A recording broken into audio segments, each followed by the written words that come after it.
او زه تاسو ته نن یو بله خبره کوم. نبی علیه السلام مبارک فرمای چې د یو انسان سره امداد کول، یو انسان چې د بل انسان امداد کې کوشش شروع کی نو چې د سار نه کوشش شروع کی وی تر ماښامه پورې نبی علیه السلام فرمای 80,000 فرښتې د هغه دپاره دعاګانې کوي. زما محترم زمونږ دپاره یو فرښته هم کافي ده چې زمونږ دپاره لاس اوچت کی، او چې یو انسان د مسلمان په غم کې شریک شي 80,000 فرښتې د هغه دپاره دعاګانې کوي چې الله ستا د مخلوق سره امداد وکړه، خدایه ته وبخه. نو چې 80,000 پاک لاسونه د فرښتو اوچت شي، سم خیال دی زما محترمو د هغې په باره کې. نو پته ولګېده چې انسان سره او د ټولو نه بد کار په مخ ته ځمکه باندې دا انسان له دوکه ورکولي. الله دې موږ د تمام انسانیت د دوکې نه وساتي. حدیث ته وکړي کبرت خیانتن، لوی خیانت دی اندا خبره تحدث اخاکا چې خبره کوي ورور تا ته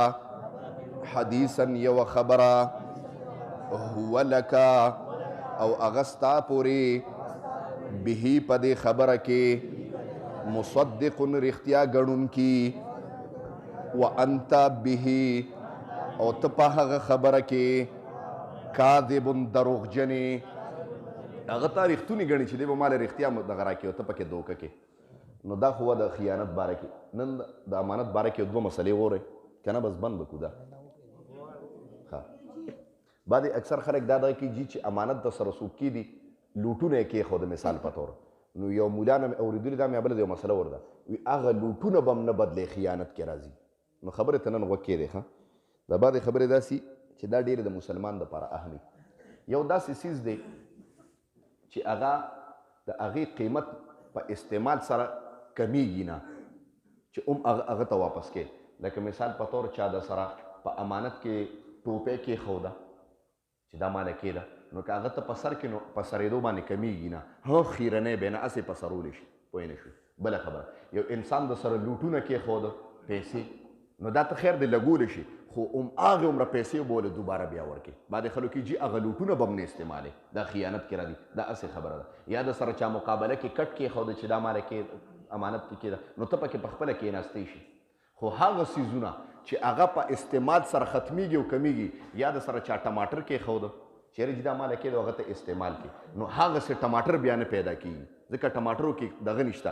کېدای شي هغه تا سره ښه ټماټر ایښي ته ولې خراب ورکړي، استعمالی به نه داسې استعمال چې د هغې مثل ني. پوه شوې. یا د سره چا غنم کېښوده چیرې چې دا غنم به استعمال کړم نو دله به نور غنم ورکړم. نه نه کېدای شي د تا سره قوي غنم ایښي ښه اوړو واله ته ولې کمزور اوړو واله غنم ورکړي. دا ګوره خیانت کې راځي. او هر چې لوټ دی نو کرنسي چې ده نو کرنسي ټوله یو شان ده، دا نه بدلېږي را بدلېږي.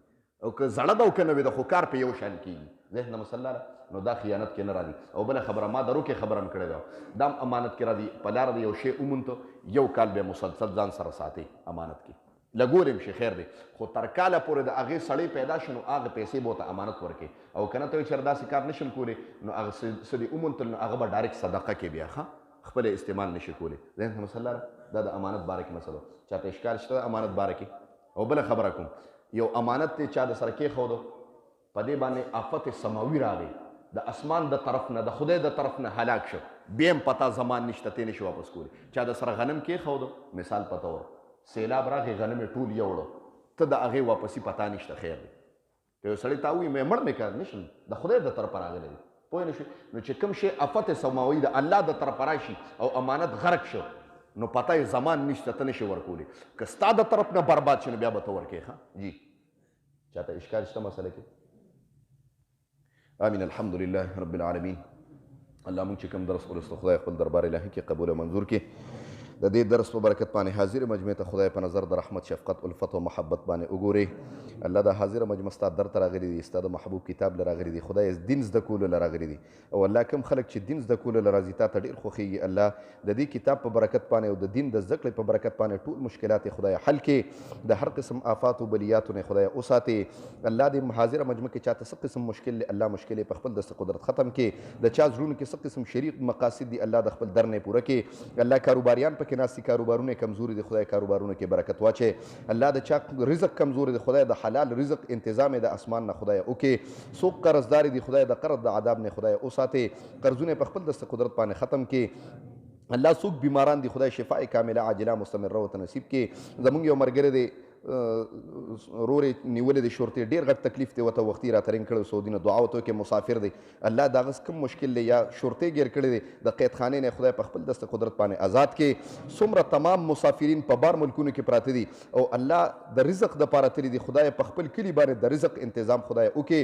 مسافرینو ته خدای سفر ورته آسان کړي د سفر او د مسافرۍ زندگی ورته خدای آسانه کړي. په کلي باندې د پاک او د حلال رزق انتظام خدای وکړي. د حاضر مجموعه د کتاب په برکت باندې د هر قسم آفات و بلیات و اتفاقی حوادث و تانو قچرو هسپتالونو نه خدای وساتي. په وخت ځن کدنم دا کلمې په جبه راولي چې لا اله الا الله محمد رسول الله.